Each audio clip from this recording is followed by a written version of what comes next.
Welcome friends. Last period we have seen the Kepler's three laws. Now today we are going to see about introduction of Johannes Kepler. Kepler was a German astronomer and mathematician. He started working as a helper to the famous astronomer Tycho Brahe in Prague in 1600. After the sudden death of Brahe in 1601, Kepler was appointed as the royal mathematician in his place.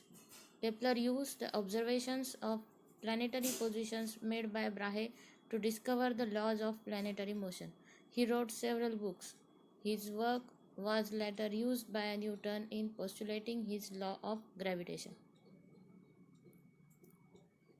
या वरच्या चित्रात तुम्हाला Tycho Brahe दिसत आहेत, ज्यांच्याबरोबर योहानस Kepler यांनी काम केलं होतं आणि त्यांच्या मृत्यूनंतर त्यांनी केलेल्या ग्रहांच्या च्या नियमांबद्दल गतीचे नियम मांडले. आता आपल्याला बघायचं आहे Newton's universal law of gravitation. Figure 1.5 shows two objects with masses m1 and m2 kept at a distance d from each other. Mathematically, the gravitational force of attraction between these two bodies can be written as F is directly proportional to m1 m2 upon d square, or F is equal to g into m1 m2 upon d square. Equation 2. We know if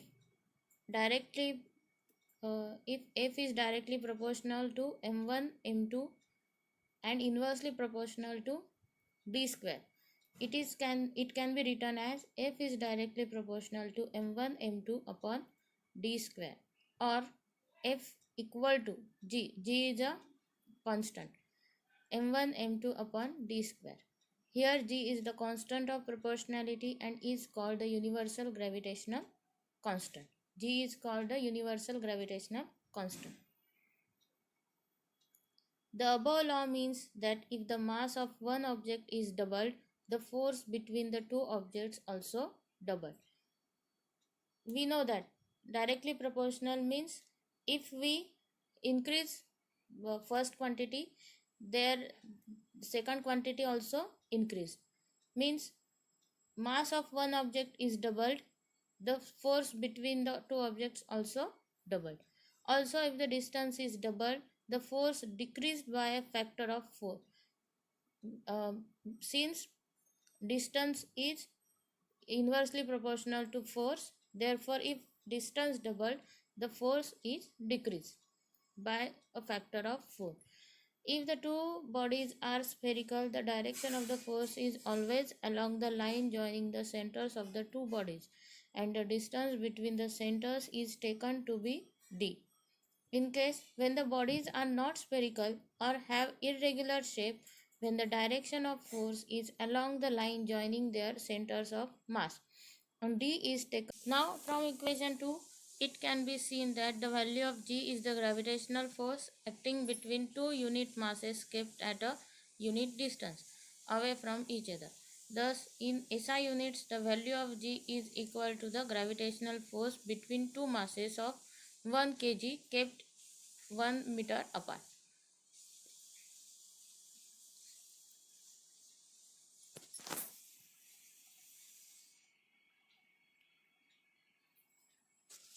Now the center of mass of an object is the point inside or outside the object at which the total mass of the object can be assumed to be concentrated.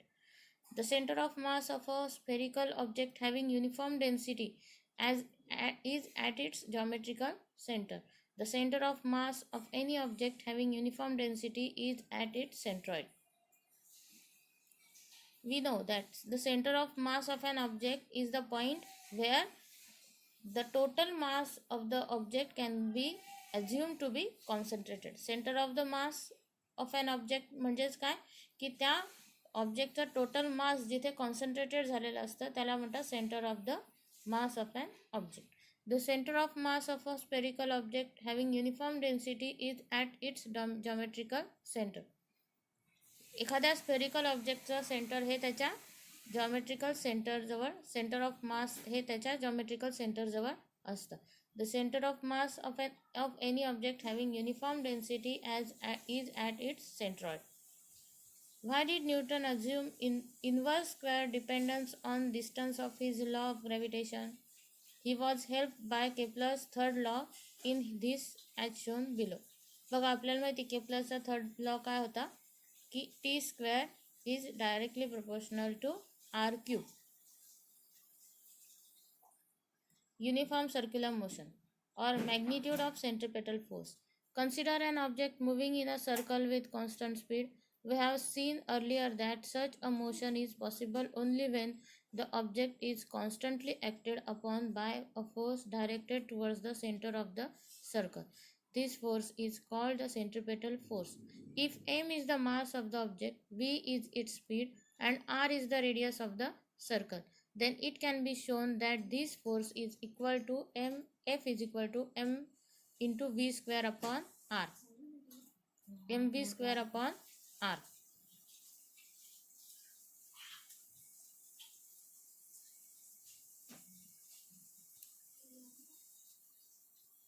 बघा, consider an object moving in a circle with constant speed. एखादा object घ्यायचं आहे जे सर्कलमध्ये moving करत आहे with constant speed. We have seen earlier that such a motion is possible only when the object is constantly acted upon by a force directed towards the center of the circle. This force is called the centripetal force. आणि आपल्याला माहिती आहे की ज्या वेळेला एखादी वस्तू circular मोशनमध्ये moving करत असते त्यावेळेला तिच्यावर सेंट्रिपेटल फोर्स हा असतो. If m is the mass of the object, v is its speed, and r is the radius of the circle, then it can be shown that this force is equal to F is equal to mv square upon r.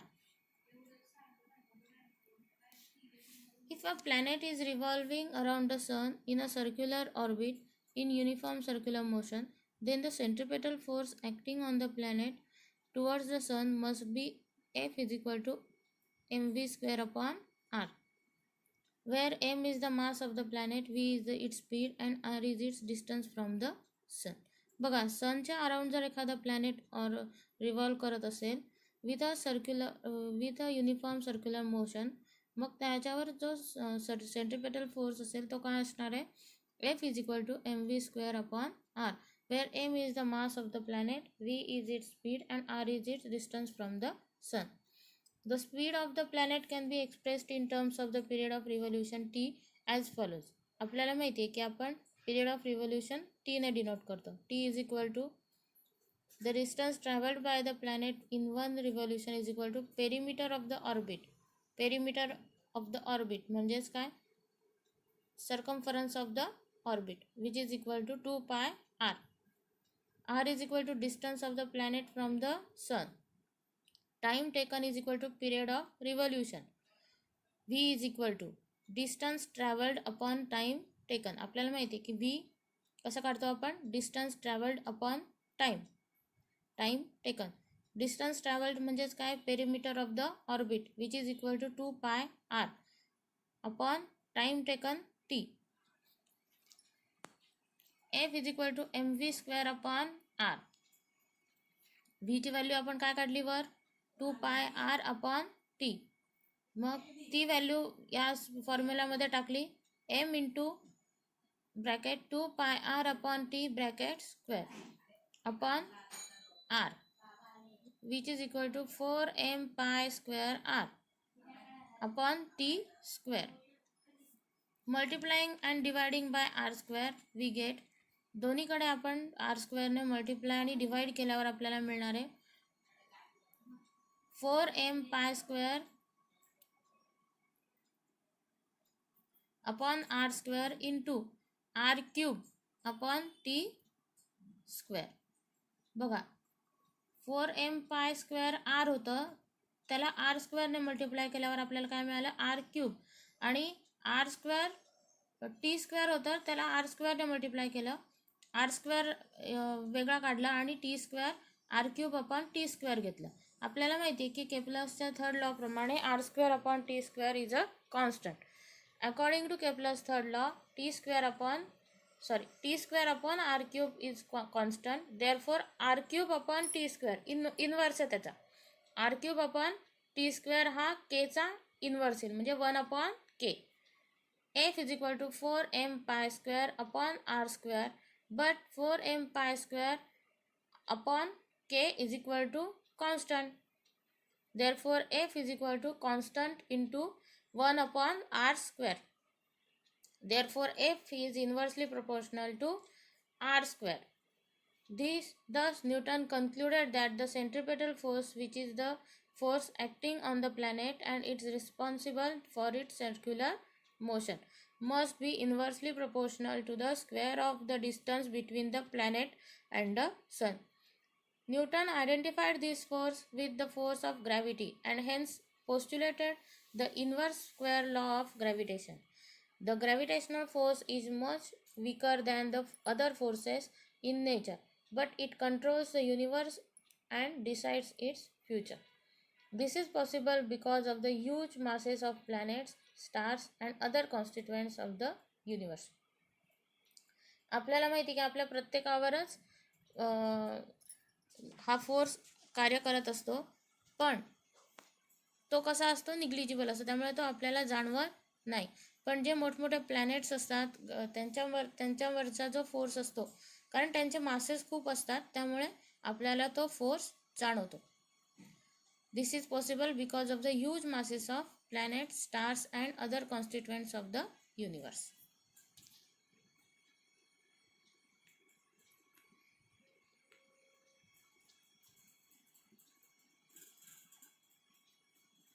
Okay, see you in the next period. Bye.